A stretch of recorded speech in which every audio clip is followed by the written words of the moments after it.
So far this season, the Kings have played in 3 back-to-backs, and on the second night of those back-to-backs, they are 0-3 and have lost by a combined 71 points. That is almost 25 points per game. In the past, I've thought that, losing in big blowouts is actually better than losing in close games because, in close games you get so invested and then they lose at the end and it's heartbreaking. But at some point that stops being the case. I can't handle just getting blown out continuously. The Kings are a good team. They're a good team. They are 13-9. Their record is solid, but for some reason they just cannot get it together sometimes. And 3 of those times have been on the second night of back-to-backs, so that's a pattern. But those were not the only games that the Kings have gotten blown out in. The Kings have just gotten blown out in way too many games this season, where they start out, maybe look good for the first 4 minutes of the game, and then they just fall apart for the rest of the first half. That's 71 point total that they've lost by, combined. That could be way worse if the garbage time unit didn't chip into the leads in some of those games. Like this has just gotten to the point of being embarrassing. Like, you can talk about matchup issues all you want about the Kings not matching up against the Wings and, Kawhi Leonard and Paul George, or with the Pelicans with Zion. But there's not a single issue, especially not matchup problems, that would get you blown out by 30. When you look at matchup problems, like, the Kings are still, like I said, a good team. We know they're good. You don't just get blown out by 30 continuously. And even if it is a matchup problem, yeah, maybe they get a bucket here, a bucket there because of the matchup problems. Maybe at the end of the game, it becomes a problem where they're able to just continuously exploit the same thing. That's not what happened. That's not what happened at all. The Kings had a winning record in back-to-backs last season. The Clippers were on a back-to-back in this one, the old Clippers. And the Kings just came out so flat with just so little energy. I mean, just everything went wrong. After in the Nets game, we just hit every three-pointer. Then in this game, we can't hit anything. But it's not just that. It's the defensive end too. It seems like when things go well offensively for the Kings, they can also tend to go well defensively. But when things go wrong offensively, they also go wrong defensively. And, maybe it's the other way around, where it's just when they're playing poor defense, they aren't playing poor offense. Like, I don't know which way it is, but somehow they're correlated. I guess at least, we're getting our guys some rest. If you're going to lose, like I said before, when I was saying, close losses are worse than blowouts. I mean, as a fan, when you just keep getting blown out, obviously they're not, because it's embarrassing. And as a player, they're not, I'm sure. But I mean, if you're going to lose, at least get your star players rest, I guess. It's like, what am I supposed to talk about? The first few times it happens, we can talk about what went wrong and, why it might have went wrong. It's like, at this point, it's just like, yeah, everything went wrong again. Like, what am I supposed to say? The Kings came out for the first, 3-4 minutes. Like, they played pretty well. They were forcing the Clippers to take tough shots, like making Terrence Mann be the one to take the shots. They were getting good shots on the other end. Shots just weren't really falling. Open shots. Clippers were hitting contested shots. So I was like, it's good. We start out, we're down 6-0, but then I'm like, we're playing well. And, sure enough, we come back and we take the lead 7-6. Keegan's being aggressive. And then Harden just gets into the lane whenever he wants.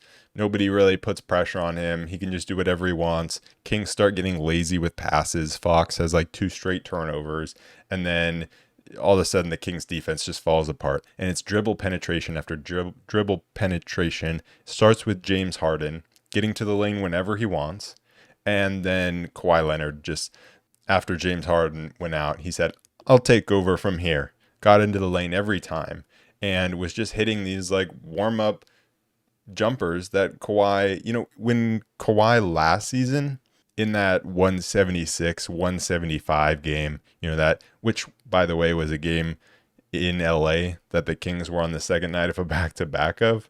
Kawhi went off, especially in that third quarter, and it was three-point shots. It was contested, long-range, mid-range jumpers.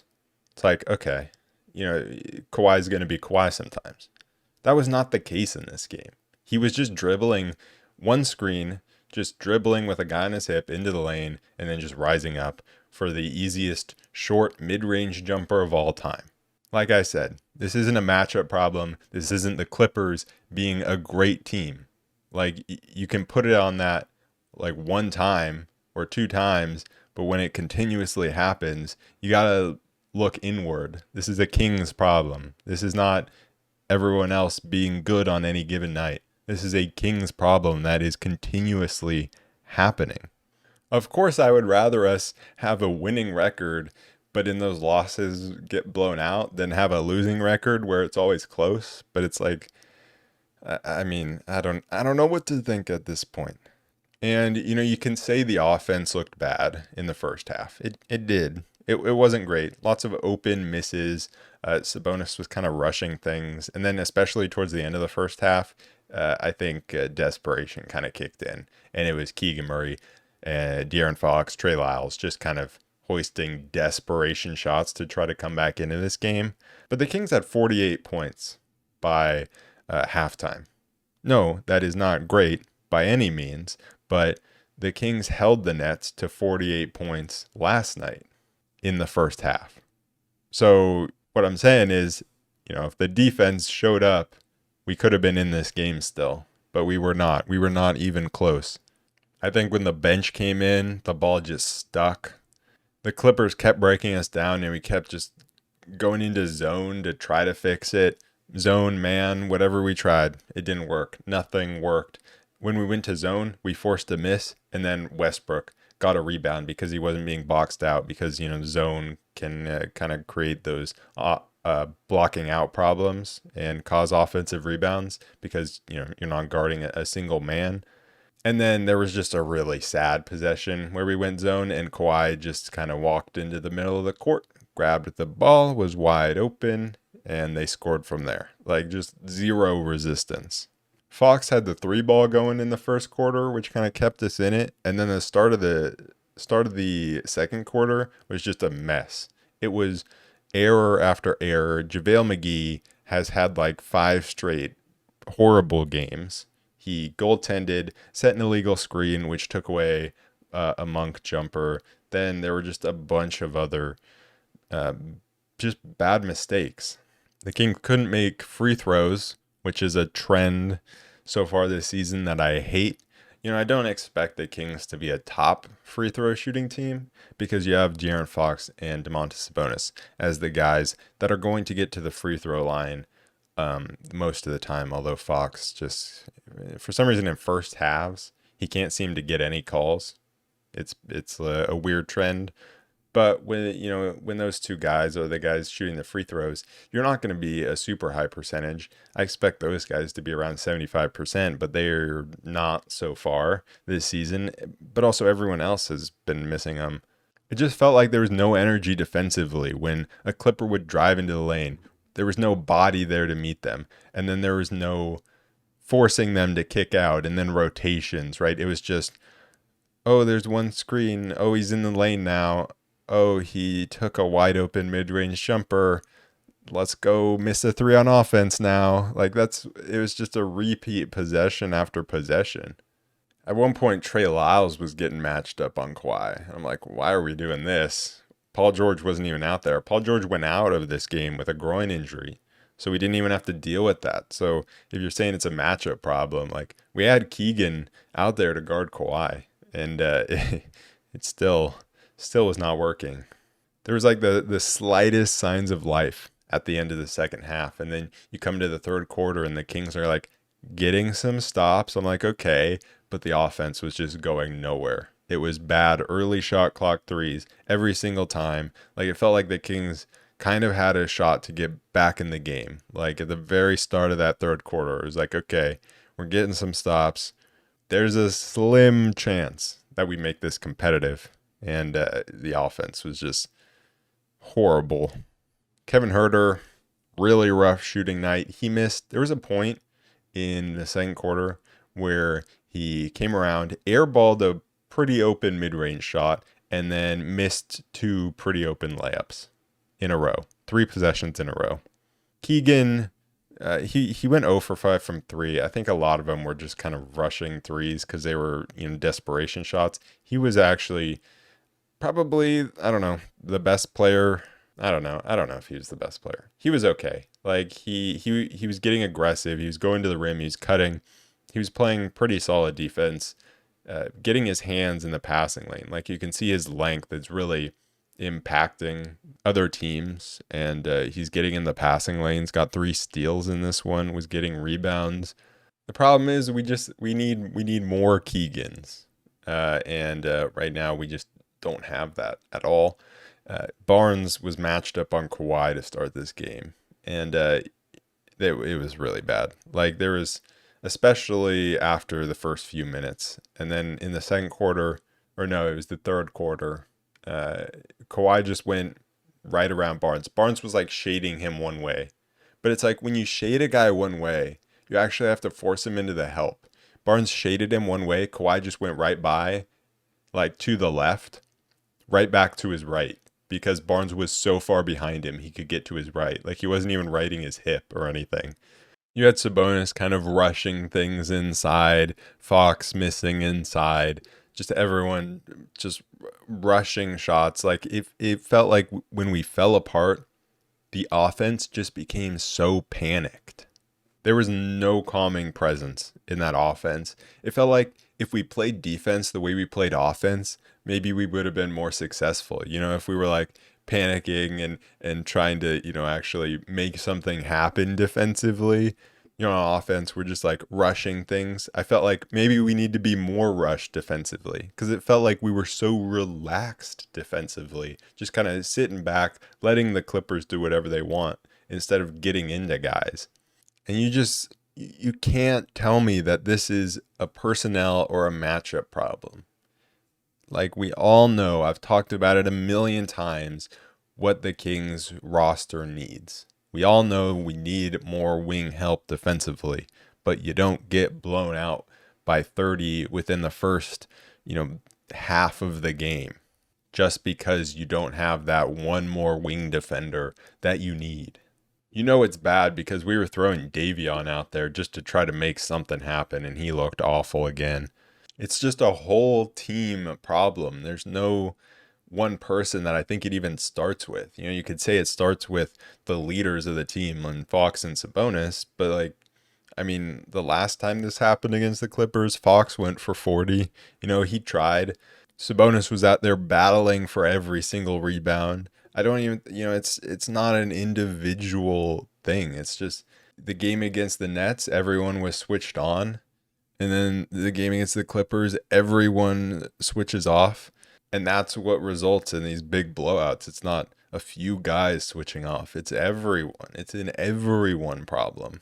So I guess we got to talk about the positives we can take out of this game.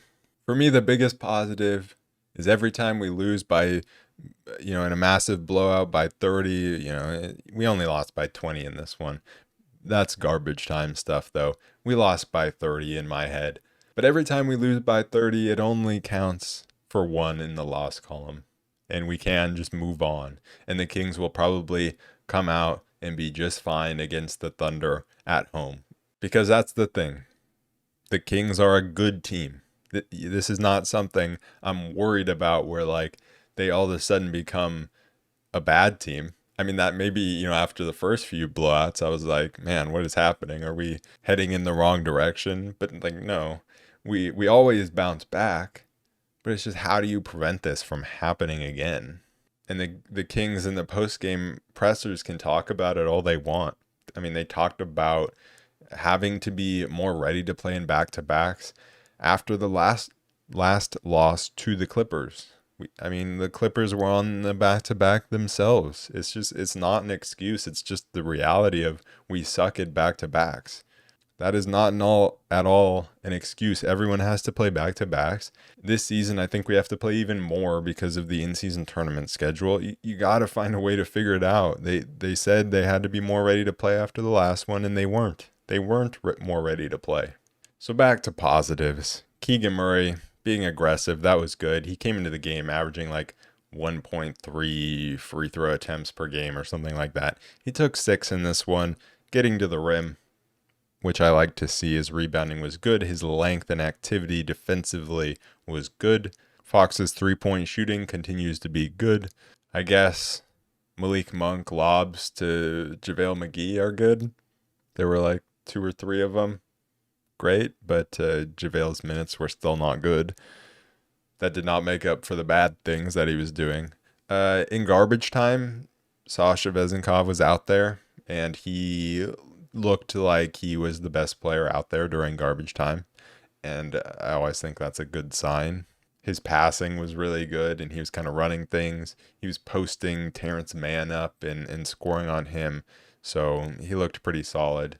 And I'm very confident that he is a solid rotational player for us, that he is locked in there. And he made some nice defensive plays as well. So I think I'm willing at this point to lock him in as the solid rotational guy for the Kings. Now, he has proven that. I wish the Kings would just let me know before they decide to just take the night off so I can, take the night off too. I mean, I'm sitting here and I'm like, when you only have a half of a basketball game to analyze, it's like, what am I supposed to say? It's happened so many times this season. Like you just don't expect it to happen that many times. So as I mentioned before, our next game is against the Oklahoma City Thunder. It is at home. We start a long home stretch here. So far, we're 7-3 at home, and after the loss to the Clippers, we're 6-6 on the road, and that's fine. If it's us going 500 on the road while having a pretty good record at home, like that's, I would say, a pretty good recipe on how to do things, which is not at all how we did it last season, but it's the more normal route that good teams take. Last time we played the Thunder, it was also in Sacramento. It was an in-season tournament game. We did not have De'Aaron Fox, and it was a big win for us. We won 105-98. The Thunder were extremely cold from three-point range on that night. Chet Holmgren had maybe his worst game as an NBA player. I expect him to be a little better. I expect the Thunder to shoot a little better from three-point range than they did, but we will have De'Aaron Fox. Maybe we match up poorly against teams like the Pelicans and Clippers, but I think we match up pretty well against a team like the Thunder. They are a pretty small team. Sabonis can bully Chet inside. We've seen Sabonis have a lot of success against guys like Chet. He was good against Claxton, good against Wembanyama, even good against a guy like Gobert at times, where he more struggles against the Kevon Looneys, the Jonas Valanciunases of the NBA. Shea versus Fox should be a fun matchup, but I think Keegan Murray should have a big game. And I say that because the Thunder, I mean, they have some solid defenders. You got Lou Dort, who I think will be it says he's a game time decision for this one. But the Thunder really just don't have anyone that's as big or long as Keegan, and he can shoot over a lot of guys. And I just want him to continue to be aggressive like he has been in these past few games from inside the arc. And for him to just kind of work inside out, get it going inside, and then move out to the three-point line. It would also definitely be nice if Kevin Huerter could find his shot, because he's been struggling for the past 3 games at this point. So we'll definitely need a little shooting from him. He hasn't gone totally cold. I mean, he kind of was in this one. But, he's been hitting some threes, which is better than the start of the season, where he would get 5 open looks and miss all of them. But we definitely need a little more from him, because last season, when he would go cold from 3, it wouldn't impact his inside game and his mid-range game. This season, he's been worse from the mid-range and inside, missed a lot of easy shots that I expect him to make. So even if he isn't hitting those threes, I need him to be better from inside the three-point arc. Anyways, that is it for this episode of the Real Report. I will be back on Thursday to recap that game against the Thunder. Peace.